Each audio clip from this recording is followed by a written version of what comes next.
Hello, and welcome to the fourth webinar in our Radiation Safety and Wellness webinar series, Preparing for an X-ray Inspection in a Healthcare Setting based on Ontario regulations and best practices.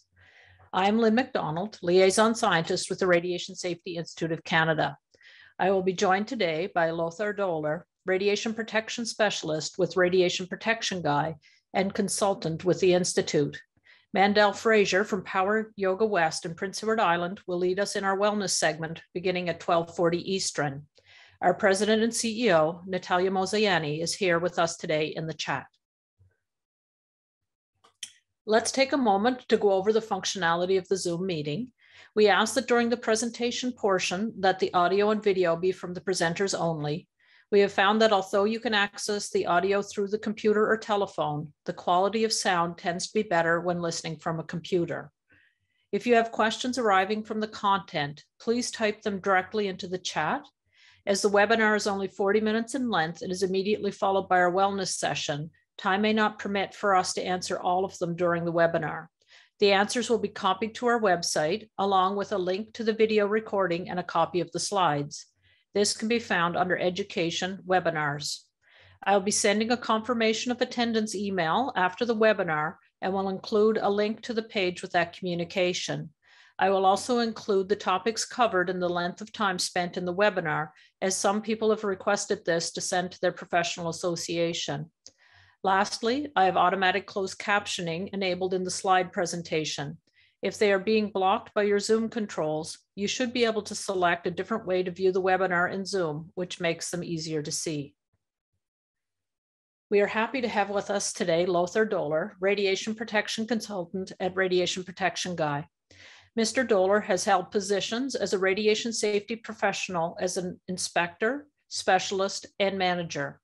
He worked as an X-ray safety inspector and policy analyst for the Ministry of Health, was responsible for direct program delivery of the Ontario Ministry of Labour's radiation protection programs, administering both the Radiation Protection Field Service and Radiation Protection Monitoring Service programs throughout the province, and served as the senior provincial authority on the full spectrum of radiation protection and safety opinion in the Operations Division of the Ministry of Labour. This webinar is an opportunity for us to learn more from Lothar's experience as it applies to preparing for an X-ray inspection in a healthcare setting. He will be speaking based on his work within Ontario, specifically to healthcare settings with equipment under 1 mega-electron volt.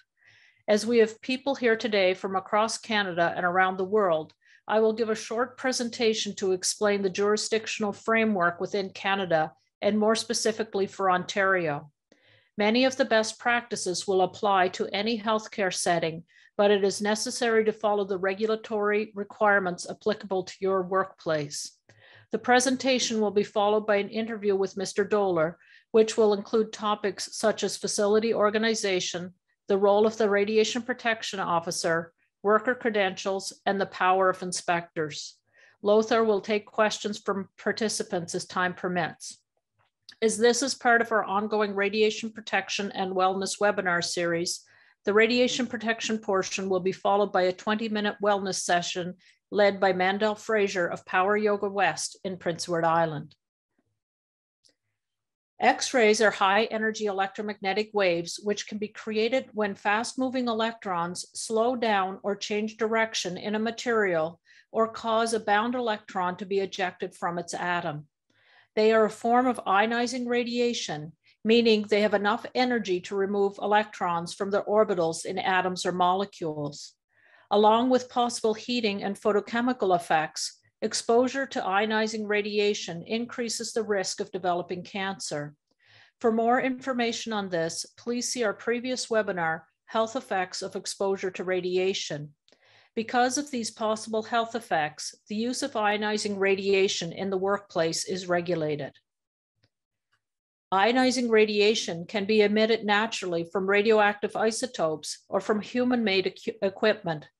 X-rays are created by human-made sources. Machines can be built for the express purpose of creating X-rays for imaging, treatment, or analysis of materials or structures. X-rays are sometimes produced by equipment or devices built for other purposes, such as electron beam welders. The creation of X-rays involves accelerating electrons to high speeds. In Canada, the Canadian Nuclear Safety Commission regulates the use of high-energy particle accelerators, those operating at over 1 mega-electron-volt. In healthcare settings, this includes high-energy linear accelerators used for cancer treatment and cyclotrons used to create medical isotopes. Health Canada regulates the import, sale, or lease of devices which produce and emit radiation, other than devices covered under the CNSC's Nuclear Safety and Control Act and Transport Canada's Motor Vehicle Safety Act. Their radiation-emitting devices, or RED Act, and its associated regulation include specification for devices which emit non-ionizing and ionizing radiation. Although it applies to those who import, sell, or lease these devices, some provinces and territories require that equipment used in their jurisdiction meet the requirements of the RED Act and regulation. Health Canada also publishes a number of safety codes and guidelines with respect to the installation and operation of devices which emit radiation. A sample of these related to healthcare are shown. Federally regulated workplaces fall under the jurisdiction of Employment and Social Development Canada.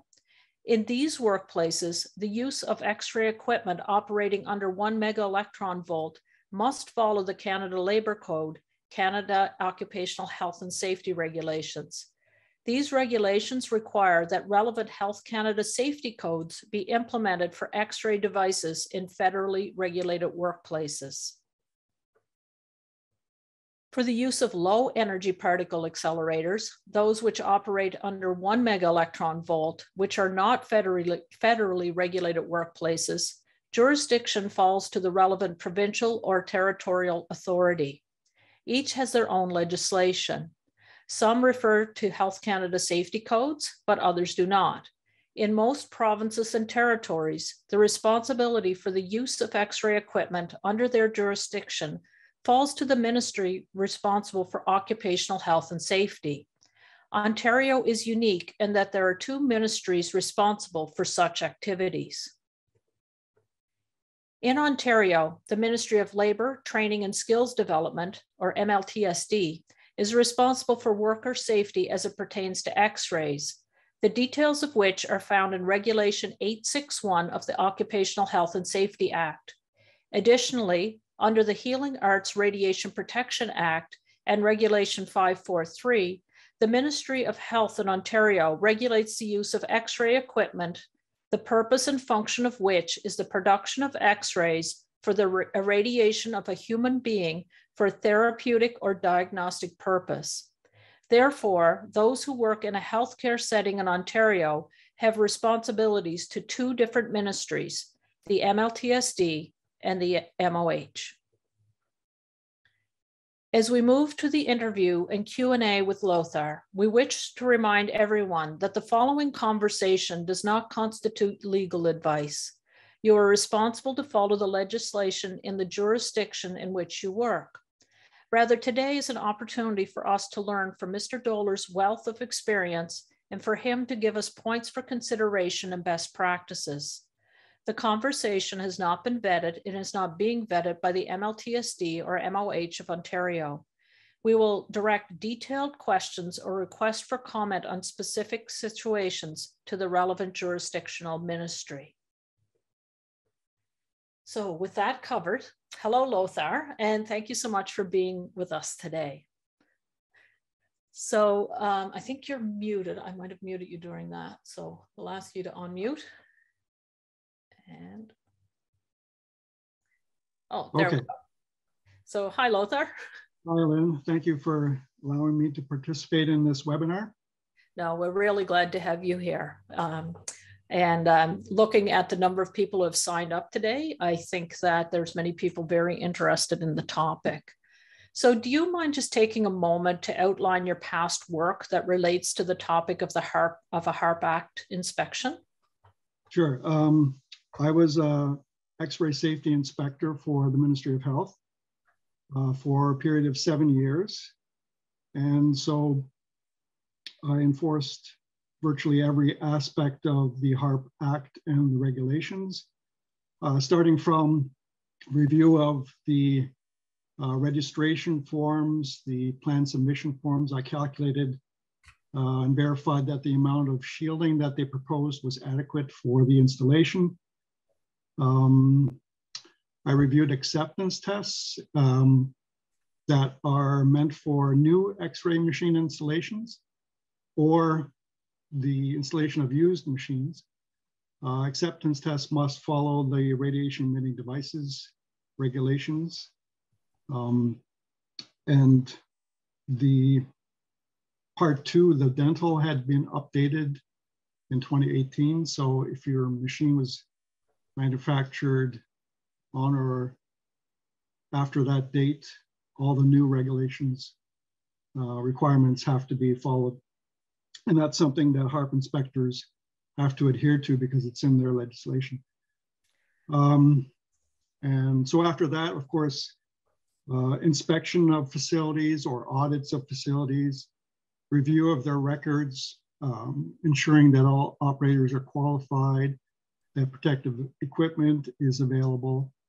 And then if necessary, orders issued and compliance, follow-up compliance with those orders.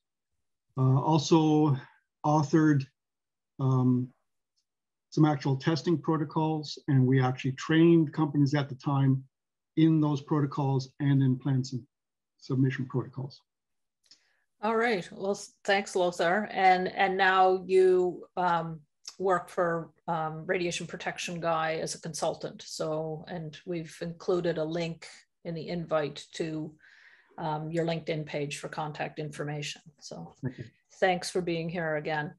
So would these HARP inspections in Ontario be much different from the Ministry of Labour inspection?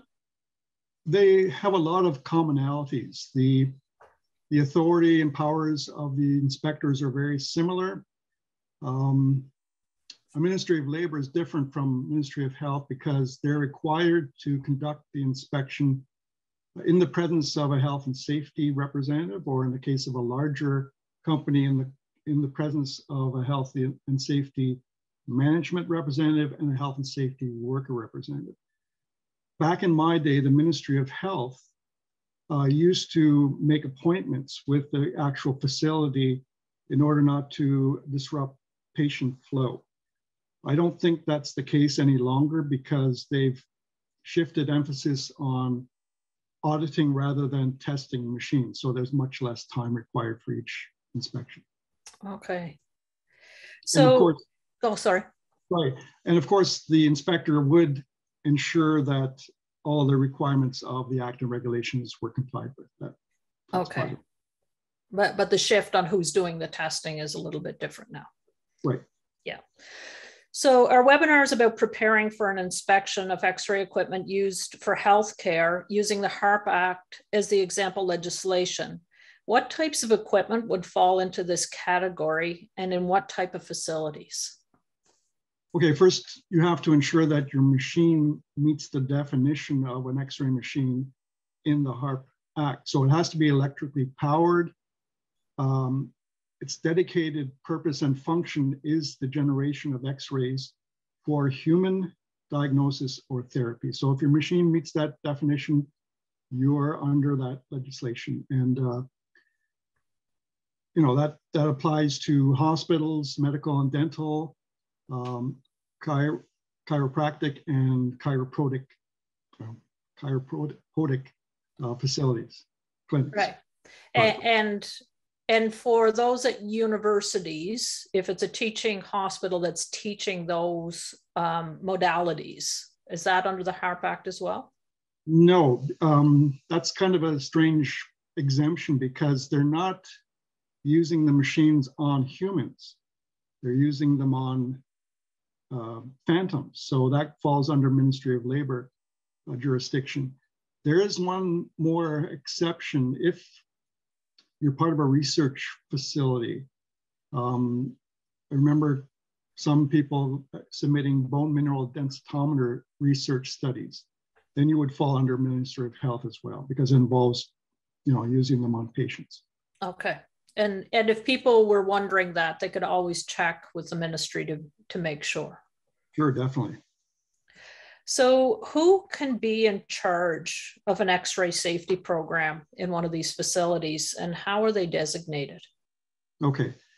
The owner of the X-ray machine must designate the radiation protection officer, and that is the competent person that oversees the safe operation of the machine and everything that falls under the regulations applied to the duties of a radiation protection officer. They're usually a medical or dental professional that have graduated from a university or college. The list of the people that can become a radiation protection officer is located in Section 9 of the Act. All right, so thank you. And what duties fall to this designated person, the radiation protection officer? Well, the list is quite extensive, and it starts with, of course, ensuring that every X-ray machine is maintained in a safe operating condition. And that's achieved through ensuring that the regular quality assurance test, usually done by a third party, is done at the required frequency, which is annually for dental and chiropodist. Chiropoders, yeah. and every 6 months for medical and chiropractors. So in addition to that, okay, and all those tests have to be maintained on site for a period of 6 years. In addition to that, they are responsible for ensuring that all the operators are qualified as per the Act and regulation. They are responsible for ensuring that there is lead protective equipment available at a stated KVP. I won't go into detail because that's a little controversial. They are responsible for ensuring that those initial acceptance tests or the regular quality assurance tests for a used machine are submitted to the ministry within 60 days of installation of the machine. They are responsible for informing the ministry of any accident or overexposure involving a patient. And likewise, Ministry of Labor has the same requirement for workers. I think that's pretty well it. Okay, so they have certain responsibilities as the radiation protection officer to both the Ministry of the Health and the Ministry of Labor. Usually, well, the designation of a radiation protection officer is equivalent to the designation of a competent person. Under that, okay. So, yeah, they should be positions, but they don't have to be necessarily the same person because the Ministry of Labor doesn't have that dedicated list. Okay, so it could be, it tends to be the same person, but you could have to, yeah. Typically, we would find that the radiation protection officer has sort of downloaded the responsibilities onto someone else. Yeah, okay. But they have to realize that they're the ones that are still legally responsible. Okay. So what types of organizational practices and work habits would you recommend for the radiation protection officer in order to effectively perform all these duties? Well, a smart database or spreadsheet could be constructed to just track everything that's required by the regulation. Starting with the inventories of the X-ray machines, their installation approval dates, specific information, make, model, serial number, also the relevant tube information, operator qualifications and their renewal dates of proof,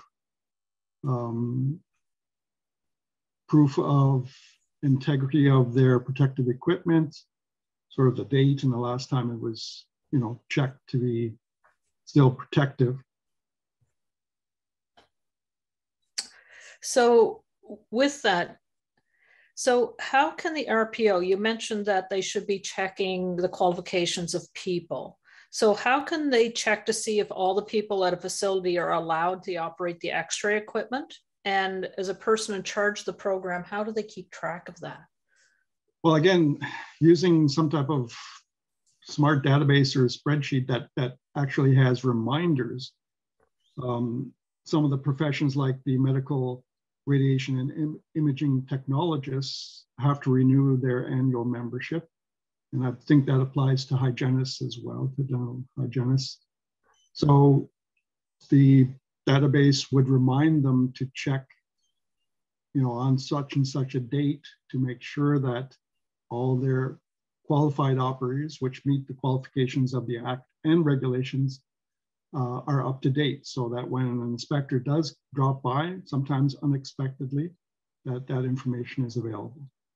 And that's where they would find exactly what they need for, if you have a dental person, making sure your hygienists are meeting that requirement, or if you're in charge of a hospital's X-ray program, that your technologists and the people that operate the equipment, that they would look to the regulation and the Act to find those details.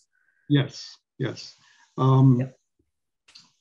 Usually, in a large hospital, you'd have a complete list of all your medical technologists, and at the same time, if they were required to be provided with the symmetry, you could have those records in conjunction with their name. And so they have to provide proof that they are, like the initial proof that they belonged, that they are qualified and belong to their appropriate college. Yes, but they also have to prove that they have renewed their annual membership. It can't be an expired card. They should really be carrying their cards with them at all times while on the job, in case an inspector comes by. So Okay, and there's some questions coming up in the chat. We'll go to those. We'll go through the interview and then we'll come back and I'll just take a quick read through the chat at the time. So what about people who can prescribe an X-ray in a healthcare center? Is there anything special to look for or to record or require people to be recording as they come in? Okay, well, the complete list of who can prescribe is located in Section 6 of the Act. It's usually, medical or dental professional. Their initial qualifications should be sufficient to satisfy an inspector, and they usually have those hanging on their office walls or whatever. So that should be okay. All right. And so now you had mentioned before QA testing, making sure that was done was one of the roles. What is a QA test, and how do you know what QA tests are required and with what frequency? And if you don't mind including an example of a common QA test, that might be helpful. Sure. A QA, a quality assurance test, is usually done by a third party, but sometimes larger clinics or hospitals do their own. And there's a list of the mandatory tests that have to be performed. Those are usually the core technical parameters of a machine: failure layer, patient entrance exposure, collimation, things of that nature. But most testing companies perform tests that verify complete compliance with the regulations. So talking about one specific, patient entrance exposure is one of the most important, because once you've established a baseline, you can track the trending of the machine to see how well it performs against that baseline. And the regulations actually list in tables 6 and 7 what the maximum patient entrance exposure, that's the measured air Kermer rate for a certain body part, and it specifies the thickness of that body part as well. That's really just to ensure that the machine is optimized in accordance with the as low as reasonably achievable principle. So you're getting a good diagnostic image and acceptably low dose that is less than the limit specified in the regulations. That's great. Do workers in a healthcare setting with X-ray equipment always require dosimetry? And how do people figure that out? And what records need to be kept? So just, if you don't mind talking about dosimetry for a moment. Sure, no problem. Dosimetry is actually falls under the Ministry of Labor regulation because the definition of an X-ray worker in the HARP Act and regulation is really meant to state who can operate. So I pointed out this discrepancy years ago, and the solution is just to relabel the X-ray worker in the health regulations as an operator. But under Ministry of Labor legislation, the definition of an X-ray worker means someone that is, it's a necessary part of their job, and they may have the possibility of exceeding the non-X-ray worker limits stated in the regulation. So this wouldn't necessarily be part of a HARP Act inspection. That would be a Ministry of Labor expectation. Correct. We've come across many facilities that have provided dosimetries to their workers without legally being required to. I mean, it's great to see it, but it's in a healthcare setting, you would automatically be classified as an X-ray worker under the Ministry of Labor if you're working in close proximity to an unenclosed primary X-ray beam, like medical fluoroscopy. Yes. So as a tech, if you're rotating through that field, then you should be provided with a dosimeter. But if you're a dedicated mammotech or working exclusively with a bone mineral densitometer, you don't need to wear a dosimetry. Okay, great. In terms of going back to the HARP, we just went to Ministry of Labor for a minute, but going back to the HARP inspection, what type of inventories should people be keeping? Well, starting off with all the registered X-ray machines in their control, and the tube information too, because the ministry is focusing on whether that tube is the original or whether it's a replacement. So that should be there. All the approved installation forms and plan drawings, and if applicable, letters of designation for CT or a cone beam CT from the respective authorities. The quality assurance tests we mentioned before, kept for a period of 6 years. The proof that all operators are qualified with their current membership qualifications, and a list of their protective apparel. That's also required by the Ministry of Labor's Healthcare Facilities Group. That's another regulation that kind of applies to healthcare facilities as well. So that information should all be gathered. So speaking of PPE, do you have any recommendations as to how to check and how often to check to see if they're in good repair? Yes, I actually authored a paper dedicated to that topic. And it used to be available on the Ministry of Labor Radiation Protection Service webpage, but I tried accessing it recently and it looks like it's in progress of being. Yeah, they're moving the page around. So we will put a link up with this webinar or we'll put it in the resources that is being sent out with this slide deck. So that would be great. Yeah, it's entitled Personal Protective Equipment in Radiology. Yes. And yeah, so whenever we're done and have the video processed and everything, it may be Monday next week, people can look for that document in the resources at the end of these printout of the slide deck. So getting back to what happens when a HARP inspector arrives. So an inspector shows up, what's their legislative power? And could an RPO ask anything of the inspector? Okay, so, I urge cooperation with any ministry inspector. Facilities should know that both Ministry of Health and Ministry of Labor inspectors have the right of entry at any reasonable times. HARP inspectors may ask for proof of operator qualifications. They can conduct tests and examinations. They can observe the daily operation of the facility. They can audit records and radiographs. They can take copies of any material or documents. Of course, they have to give the owner a receipt if they're taking it off site, but they have to return it within a reasonable time as well.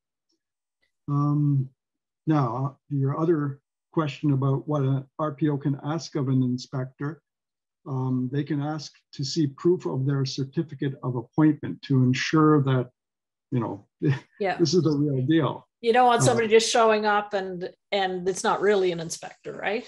Right. We used to have, back in my day, all we had our business cards. We didn't really carry around our certificate, but I believe that's the case now. Okay. And so with a healthcare setting, we kind of already answered this, just that if you were working in a healthcare setting, that you could have just Ministry of Health inspector show up, or could a Ministry of Labor inspector show up as well?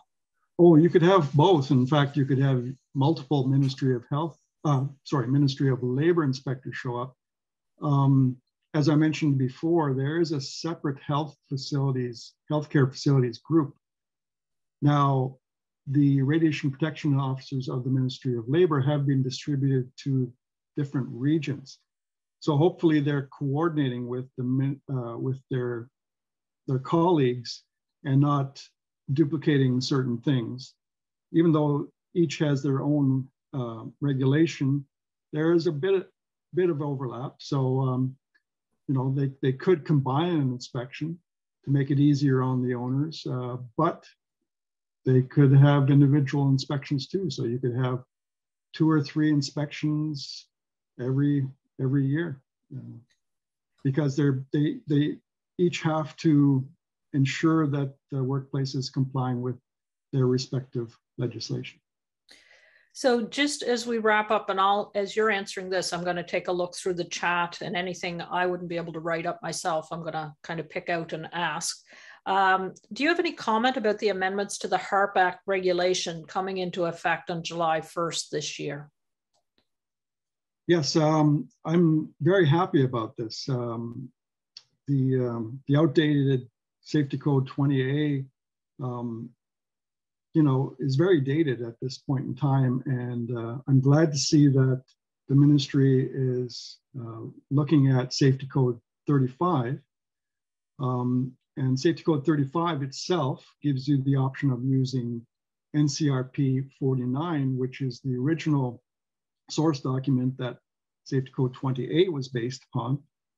But they also give you the option of using NCRP 147, which is wonderfully detailed. It has recommendations for virtually every X-ray machine modality, ranging from bone mineral through mammography, fluoroscopy, radiography.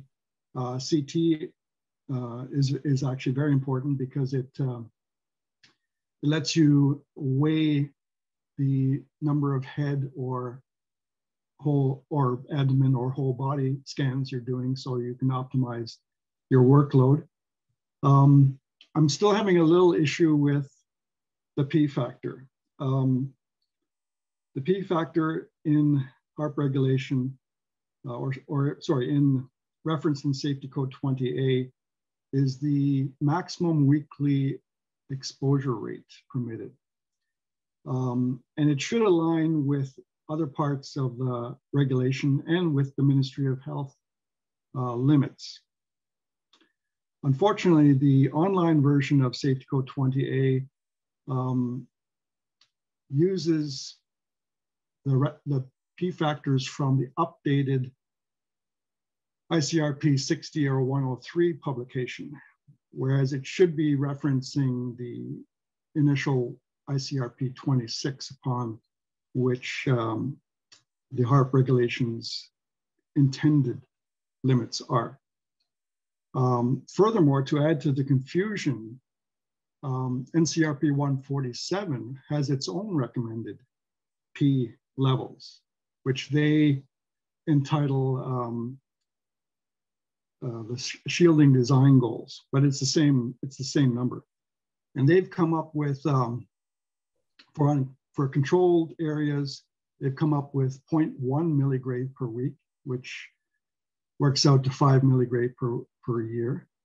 And that's mostly intended to encompass pregnant X-ray workers.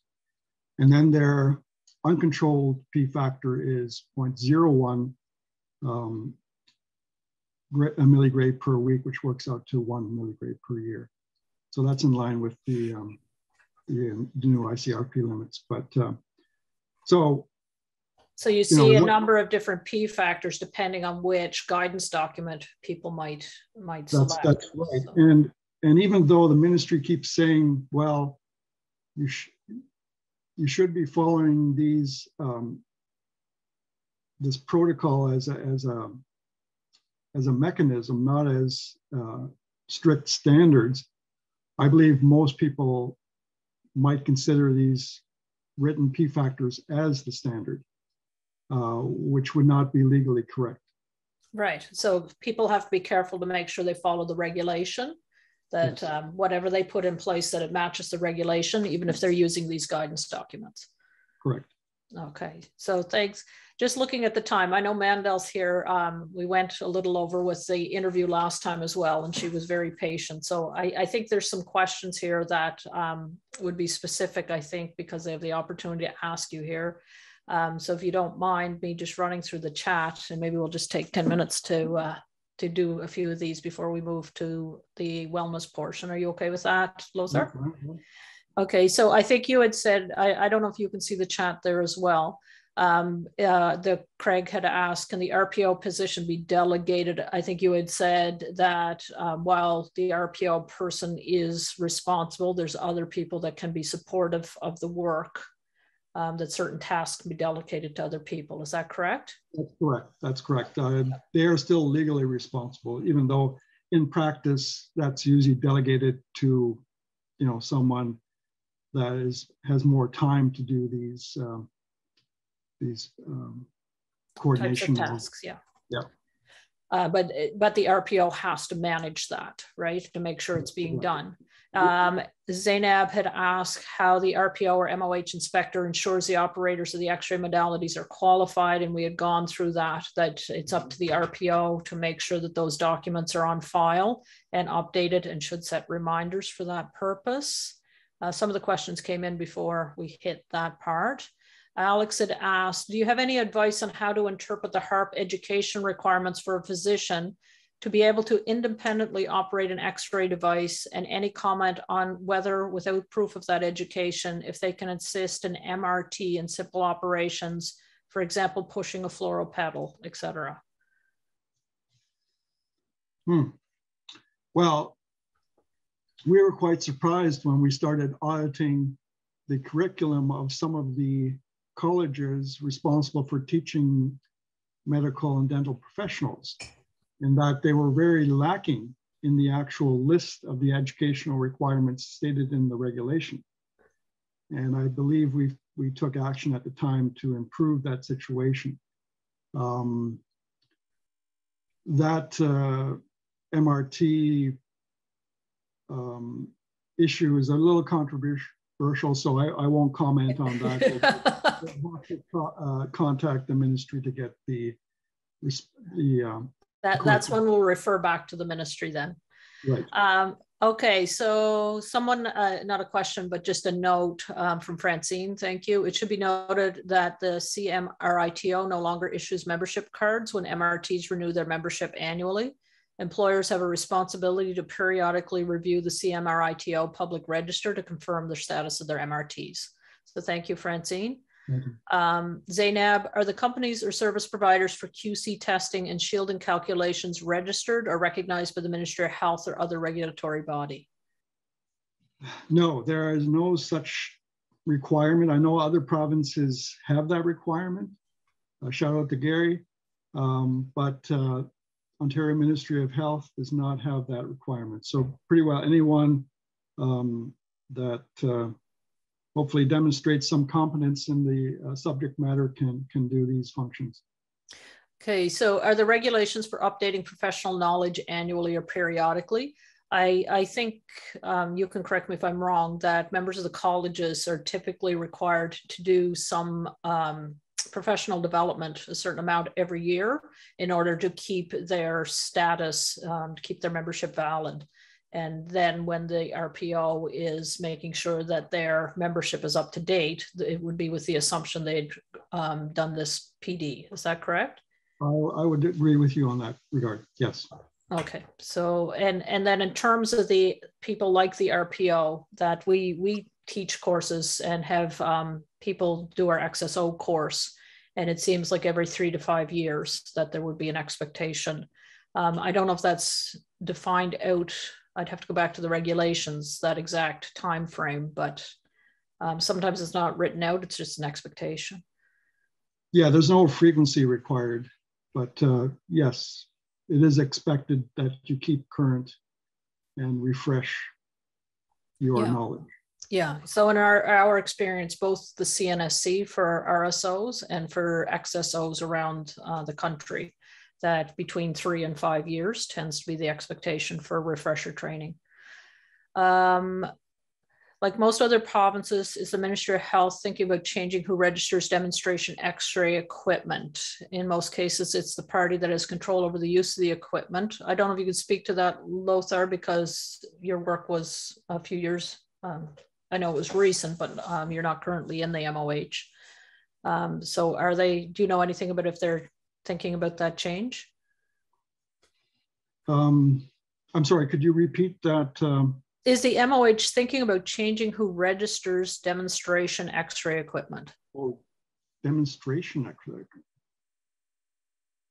Well, I would hope that demonstration equipment is not used on humans. Yes. So that would apply again under Ministry of Labor. Yeah. Jurisdiction. We know of some dental supply companies that have set up operational X-ray machines. In some cases, we shut them down during conventions, but that's not under Ministry of Health jurisdiction if it doesn't involve humans. Yes. Okay. So just with a look at time, I'll probably just go through a couple more. Just RPO, we did that question. We already answered this one. Do radiography students need to be designated as radiation workers? Again, that's more Ministry of Labor, but it is healthcare. Yes, any type of designation of the definition of an X-ray worker under Ministry of Labor designation would fall under their jurisdiction. There's a list of students that have to be under the supervision of people that are qualified to operate in the HARP regulations. Okay, and we'll take one more question here. I will take the whole chat down and send the remaining questions between Lothar and I. We will come up with some answers and probably have them up on the website. But I guess Monday's a holiday, Tuesday, Wednesday next week, hopefully. So for equipment that isn't mobile, does the switch always have to be located behind the shielding in another room or in a booth, even if the scatter is very low, DEXA bone density scanner, or can it be placed a certain distance away to mitigate the risk?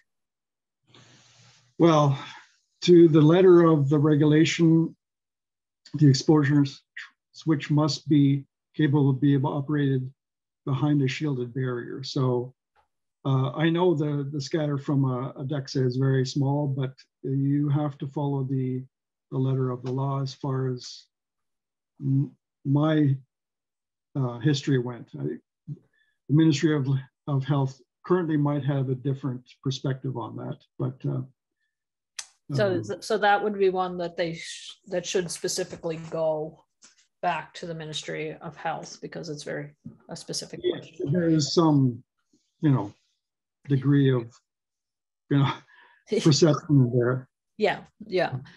All right. So for that, there are quite a number of other questions, but just looking at the time, Lothar, if you don't mind working with me afterwards, that we'll get those answers out to people by at some point next week, and we'll come up with a document there to finish. So just before we go, and again, I really do appreciate having you here today. Do you have any last words for people, maybe new to the RPO position, considering going into the RPO position, just in terms of running a good program? Well, I just mentioned those lists before.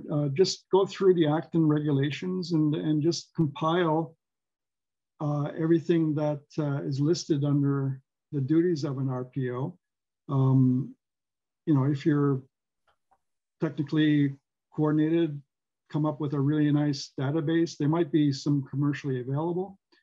Otherwise, just have a hard copy or virtual folder on hand that contains all those requirements that I previously listed.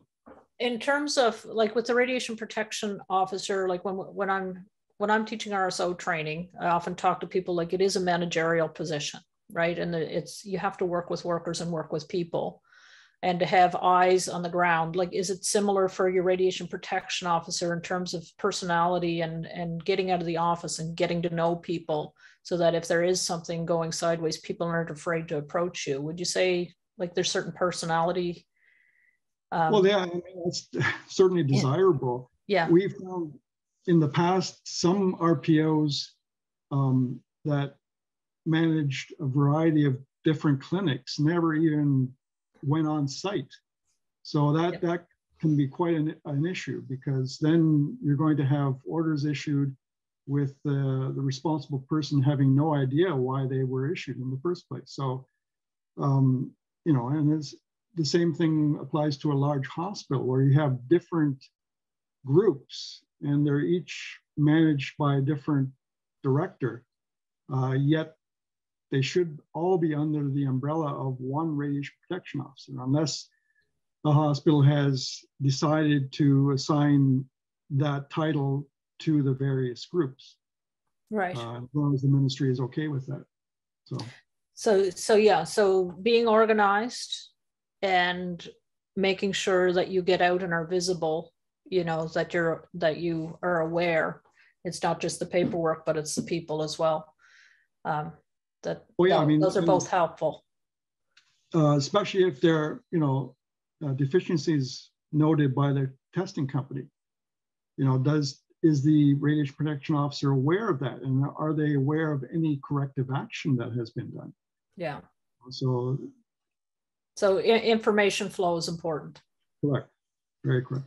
All right. Well, thanks again, Lothar. And thanks to people for coming today. We apologize not to be able to get to all the questions. It is supposed to be an hour in length. Mandel, I think you're here somewhere. I am, yeah. So we'll transition over. And Lothar, again, thanks very much for coming. My pleasure. And we are working, I think we're going to work for one that has more of an industrial focus as well within the next few months. So if people are interested in hearing more of the conversation with Lothar, keep an eye out for that email. Great. All right.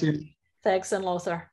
Okay. So Mandel will be doing a 20-minute, again, in these times and even before the pandemic, that a lot of us worked a great number of hours, not necessarily taking care of our own physical and mental well-being.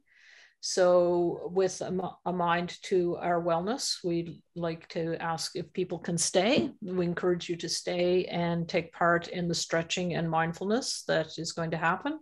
And we do realize this is over some people's lunch hour. So as you have to go, that we will thank those that must leave at this time and encourage those who can stay, please stay and enjoy Mandel's instruction.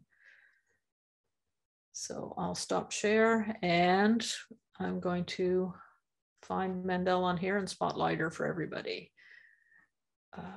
Just one second. For some reason, I lost where you were. There we go. There, I have to spotlight you for everyone. There we go. So I'll turn it over to you. And how's Prince Edward Island today? Oh, it's beautiful, sunny. I see the fishing boats. They're out fishing lobster. It's a great day on PEI. We'll have to get you out on the water, on the dock someday doing one. I try to face the camera so that you can see outside, but it's just so bright out that you can't see anything else. Okay. Although for mental well-being, it's not a bad view to just look out and watch the boats go. All right. Well, I'll turn it over to you, and maybe we'll have a visit from the kitty today. I don't know about that. I tried to walk him out, so. Okay, we'll let you go. Okay, thank you so much. So I just want you to make sure that you push your chair out enough so that you have some space to stand, but we won't move a whole lot other than that. But we will stay into our chair. I'll be chair yoga, just kind of moving around, stretching out the body, finding some space, and then we'll spend about 5 to 10 minutes at the end of the practice doing a meditation. But each yoga practice, we just begin by finding our breath. So come to more of the edge of your chair and just make sure that your feet are firmly grounded down onto your floor or onto your floor. And then I just want you to place one hand to your belly, one hand to your heart. And without doing anything to shift the breath, change the breath, I just want you to acknowledge it.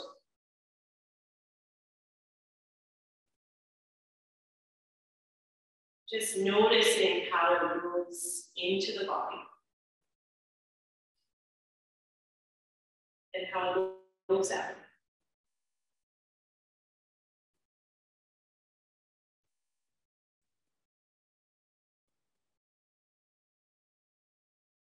Is the span of the breath short? Is it long? Is there pauses? Just one breath leading into the other.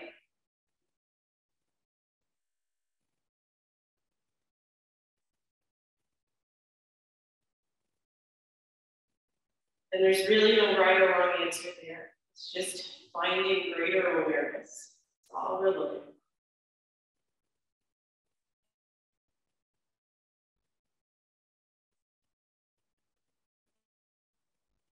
Now I want you to see if you can start to shift the breath so that the span becomes a little bit longer. And I want you to physically just kind of feel the breath move into the chest. So the hand that's on the chest, heart area will expand. But also moving it deep into the belly so the hand that's resting on the belly will expand as well with breath. You're going to take a breath in now through the nose.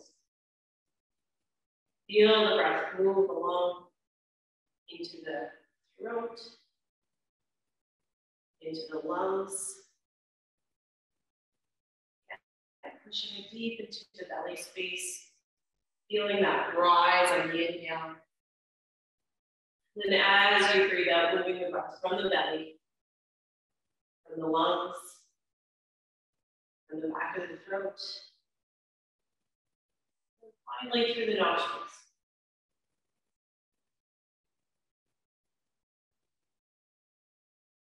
Creating just this really beautiful ebb and flow of breath.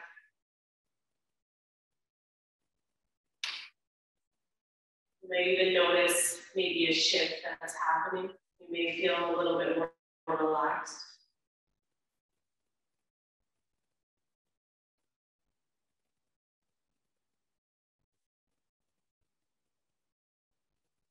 Nourishing the nervous system by just breathing.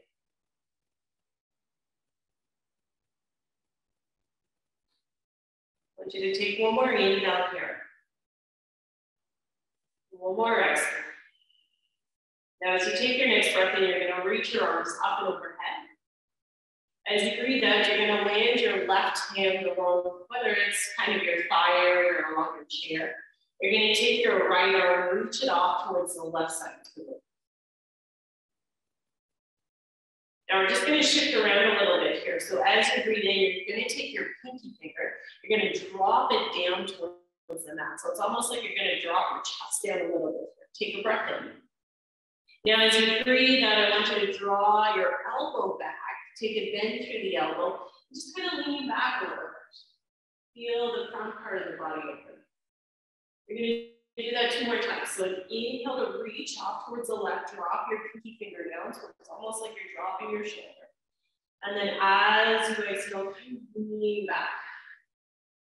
2 more times. Breathe in. And out. A slow, focused breath. And out. You're going to take that right arm, bring it straight up, inhale. Take your left arm beneath it. And as you exhale, you're just going to gather your hands around either the right knee or behind the thigh. Just give a little hug.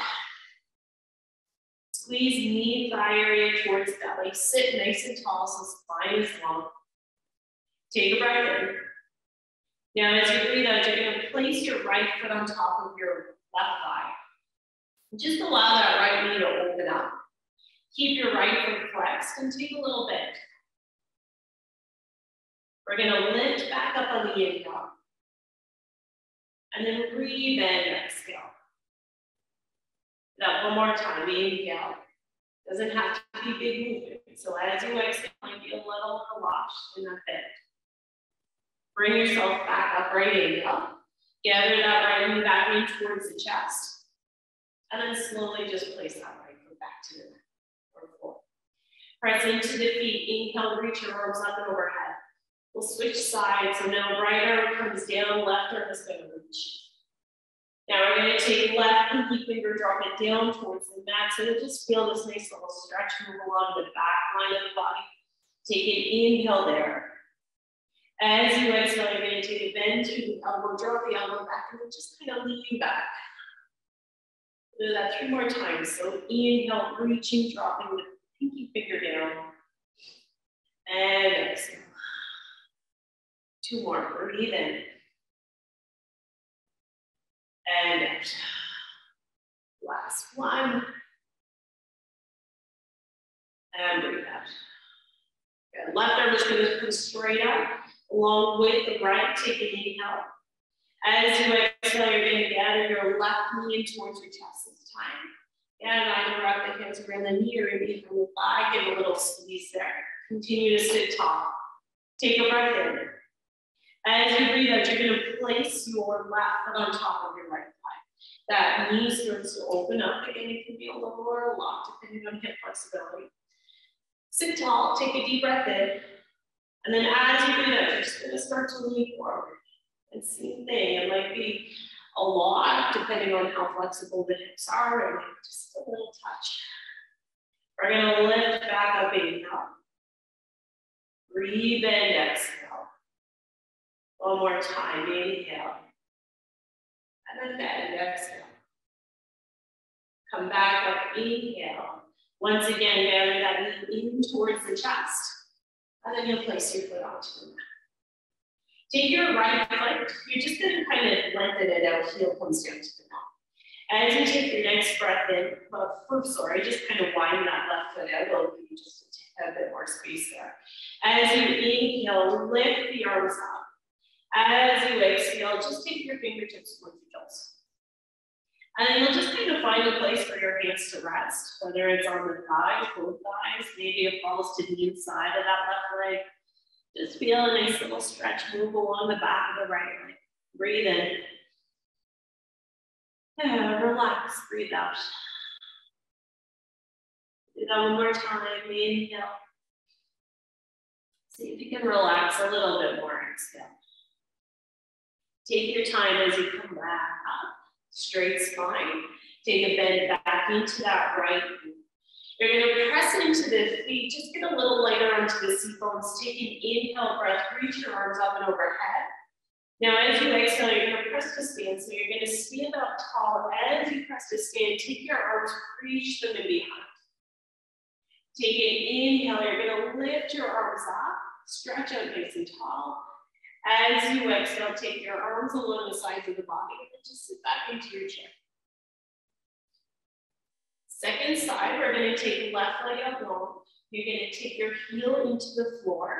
Keep that leg nice and active. And you might move that right foot out a little bit. It'll just give you some more space. Take an inhale, reach your arms up. Now, as you exhale, begin to fold. And again, you'll just let the arms rest wherever it feels most comfortable. And now just find a little bit more extension on the inhale breath, just bowing a little bit more as you exhale. Take 2 more breaths like that.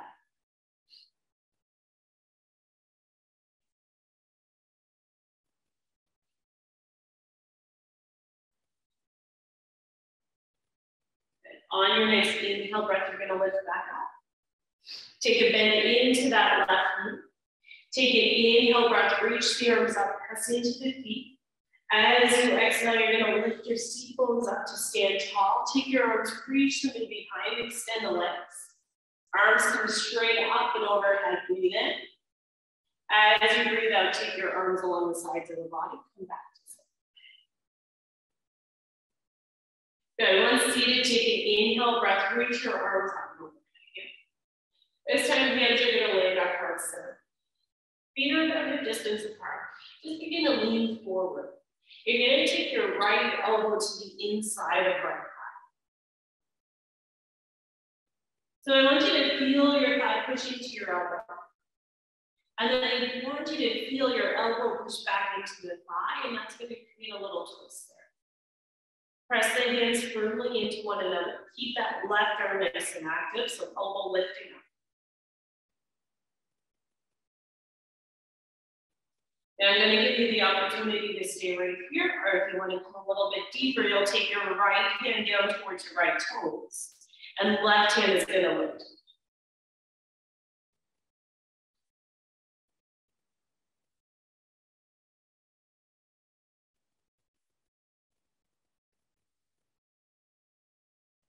Take a nice deep inhale. As you exhale, bring your hands back towards your heart center. Take your chest back to center. Then just go ahead and release the arms. Maybe give them a little swing, a little shake of the shoulders there. And then we'll come into second side. So take an inhale breath, reach the arms up and overhead. As you exhale, draw your hands to heart center. This time, left elbow is going to come to the inside of left thigh. Again, elbow pushing into thigh, thigh pushing back into the elbow. So that's going to create the rotation there through your spine. Try to keep the spine nice and long. Connect with that deep inhale. Nice long exhale. And again, I'll give you the opportunity to stay here, or you can take your left hand down towards the mat or foot or floor, sorry. Right hand comes up towards the ceiling.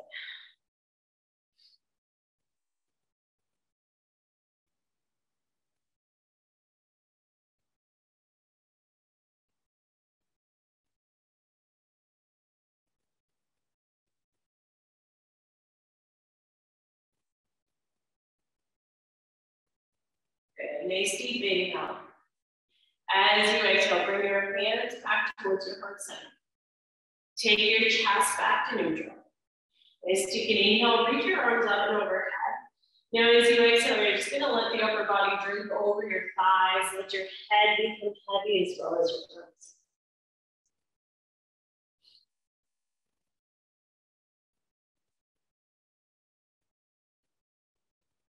Stay active here through the feet, so keep pressing your feet down into the ground. Now as you take your next inhale breath, you're gonna reach the arms up and overhead. Big reach. As you exhale, you're going to bring your hands through to heart center, and then you'll just place your hands to your thigh. Cat and cow. So as you breathe in, you're going to take your chest, reach it forward, draw the shoulders back. Now, as you exhale, you're going to round the spine, tucking your chin in towards your chest. Do that a few more times. Breathe in, arch, open. As you breathe out. Inhale. And exhale. Do that one more time. Nice deep breath in. And round the spine. Breathe. Coming back to a neutral spine, inhale. You're just going to take your left fingertips, kind of just reach them off towards the left side of the room. Take your right arm, you can just kind of let the hand rest onto the thigh. So spine is nice and tall. You're just going to take your right ear towards your right shoulder. So as you reach to the left fingertips, you should just feel this nice little stretch move along the side of the neck into the top of that left shoulder.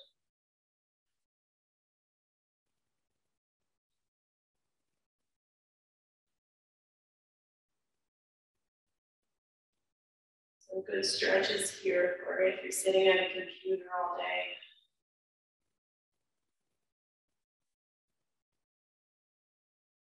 Take one more inhale. As you exhale, just bring your head back to neutral. Take your left arm onto your left thigh. And then we'll just kind of go ahead and reach your right fingers kind of off towards the right corner of the room. Right side of the room, sorry. And then we'll drop that left ear down. And you can kind of play around with how high or how low you want to take the arm. You'll notice a little shift as you move the arm around. Just find a spot that feels nice. Breathe into that.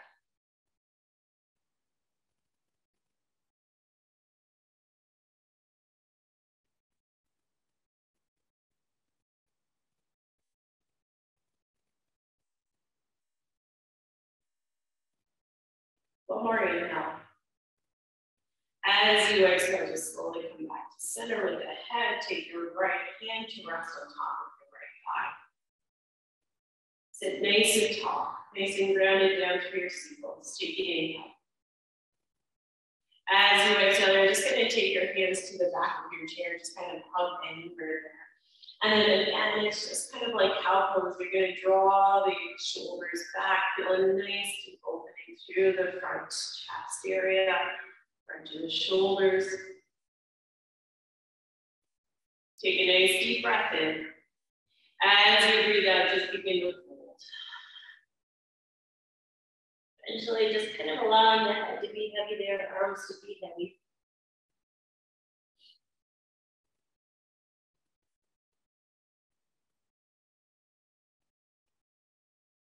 On your next inhale breath, slowly come on up. Take your time.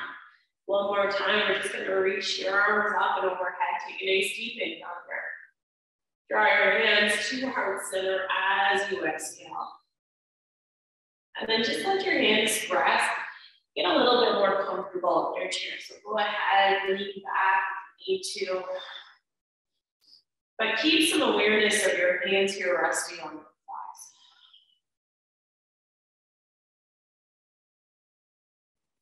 Again, I just want you to go ahead and acknowledge your breath.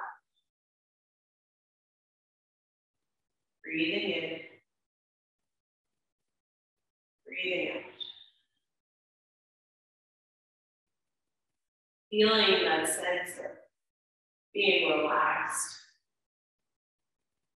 being at ease. Maybe there's a little less tension in the body. And maybe even feeling just a little bit more connected with yourself. We don't really allow ourselves to do a whole lot in this busy world we live in. To connect with ourselves.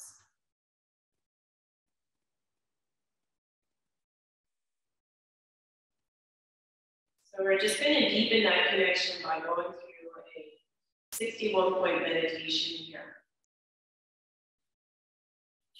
So it's pretty simple. I just want you to stay relaxed. Close the eyes. Breathe. And when I mention the body parts, I just want you to take your awareness to that place. And maybe you ask that place to be relaxed.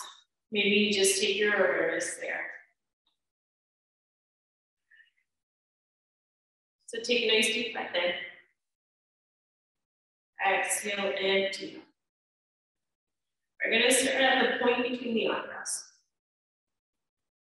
Take your awareness to the point between the eyebrows. Hollow of your throat. Right shoulder joint. Right elbow joint. Middle of the right wrist. Tip of the right thumb. Tip of the index finger. Tip of the middle finger. Tip of the fourth finger. Tip of the small finger. Right wrist joint. Right elbow joint. Right shoulder joint. Hollow of the throat. Left shoulder joint. Left elbow joint. Middle of the left wrist. Tip of the left thumb. Tip of the index finger. Tip of the middle finger. Tip of the fourth finger. Tip of the small finger. Left wrist joint. Left elbow joint. Left shoulder joint.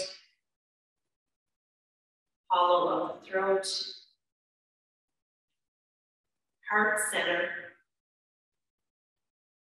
Right chest. Heart center. Left chest. Heart center. Solar plexus, just below the bottom of the breastbone. Navel center, just below the physical navel. Right hip joint. Right knee joint. Right ankle joint. Right big toe. Tip of the second toe. Tip of the third toe. Tip of the fourth toe. Tip of the small toe.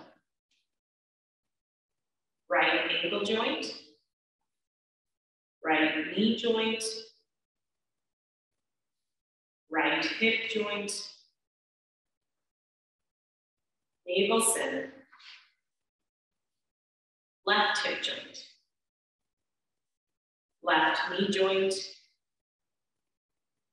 Left ankle joint. Left big toe. Tip of the second toe. Tip of the third toe. Tip of the fourth toe.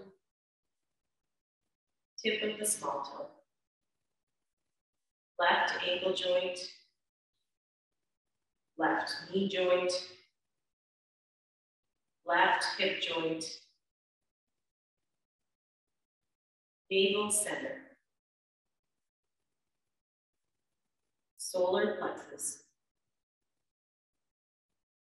Heart center. Hollow of the throat.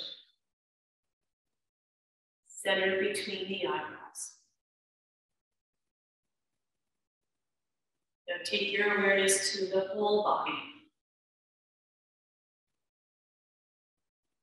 Again, take your awareness to your whole body.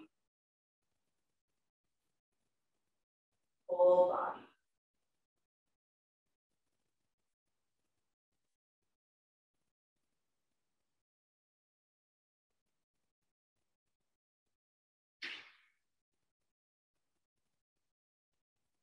Bringing awareness back to your breath now. Take a nice deep inhale.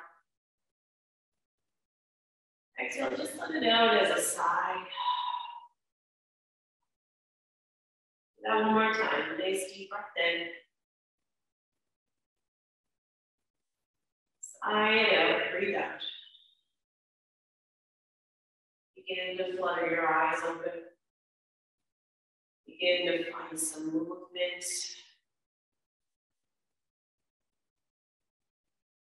We'll take a nice inhale breath to reach the arms up, just sit a little taller. As you exhale, draw your hands to heart center. Namaste. I hope you enjoyed. Take care. Thank you so much, Mandel. We appreciate having you with us every week. And with that, I know that people over lunch, that they have to get back to work, the ones that were staying. And again, you'll be with us next week. On Thursday, we're doing one on sun safety at work for those people who work outside. So we'll get that out. And if you wish to see Mandel, even if you don't work outdoors, maybe you'll join and have another 20 minutes of yoga and meditation. So thanks again. Thank you.